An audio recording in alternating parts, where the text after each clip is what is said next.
If you are still listening, help me prove something wrong. I was told this archive would never reach anyone, that stories like this would disappear unnoticed. If you believe these records matter, subscribe so they do not vanish. The operative was still pulling the trigger when he realized the movies had lied to him. The sound was not a whisper. It was a sharp crack. It echoed through the concrete hallway. Security alarms started screaming 3 seconds later. Every action film had shown him how this worked: silent, efficient, undetectable. The suppressor was supposed to make the weapon soundless. Instead, he was about to die because Hollywood had taught him wrong. This was not the first death caused by movie myths about suppressors, but it was the first time failure was recorded. The first time entertainment lies were documented was when someone was killed. The recording device in his pocket captured everything: his panicked breathing, the approaching footsteps. The moment he understood, decades of conditioning betrayed him. But the recording captured something else, something the industry never wanted to hear. Let me take you back to where these lies began. 1967.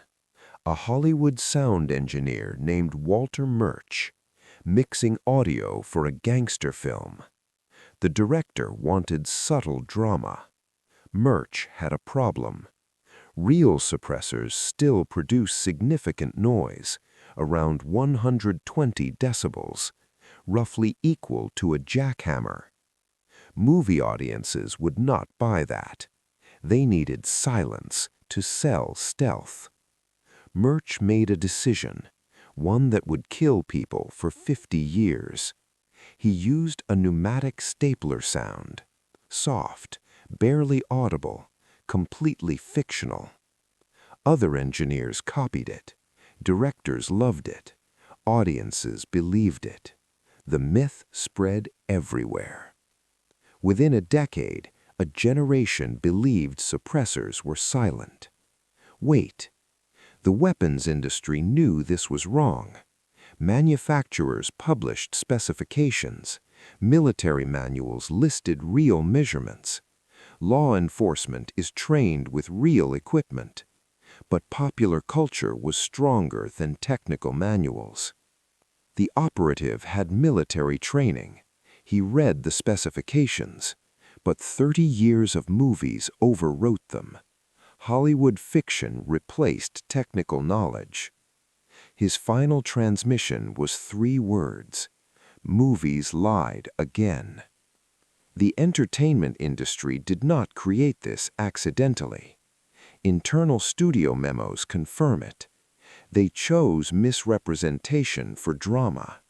They knew real sound ruined tension.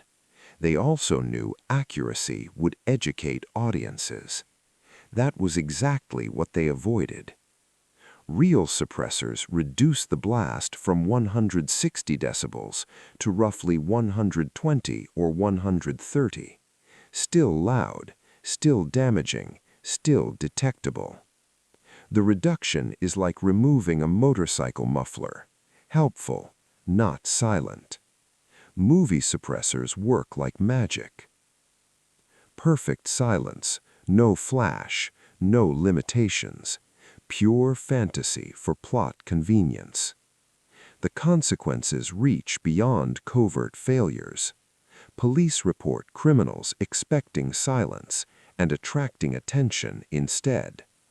Home defense incidents relied on myths. Security was compromised. Military training now debunks Hollywood myths because recruits arrive misinformed. The hallway recording was classified immediately, not for operational details, but for documenting dangerous lies. Agencies learned that foreign operatives believed movies. Operations failed because fiction replaced training. This created an advantage for those who knew reality and a deadly disadvantage for believers. The security implications were staggering. Training programs were redesigned. Planning required new safeguards. Failures are traced back to entertainment conditioning, but studios refused to change. Executives argued that realism hurt entertainment value. Accuracy ranked below profit. The military began classifying acoustic data, not to hide the truth, but to limit conditioning, because inaccurate movies were killing operatives. No, fictional sound effects became a security threat because conditioning was complete. Even trained minds failed under stress. Decades of movies created automatic responses, stronger than manuals. The operative knew the specifications, but adrenaline triggered movie memory, not training. His brain followed entertainment, not education. Classification was not about secrecy. It was about prevention. Manufacturers now include disclaimers. Law enforcement addresses myth correction.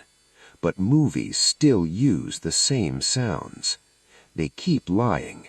People keep dying.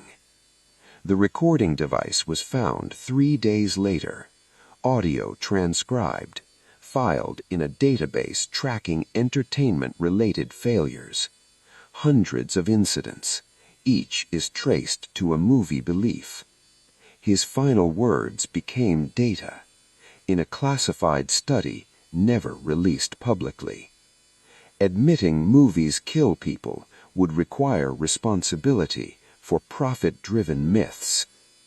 The sound still echoes in archives, not a whisper, a sharp crack that exposed a lie and ended a life. The movies are still lying. People are still dying. The archives keep growing. The truth has a sound. It is louder than you think.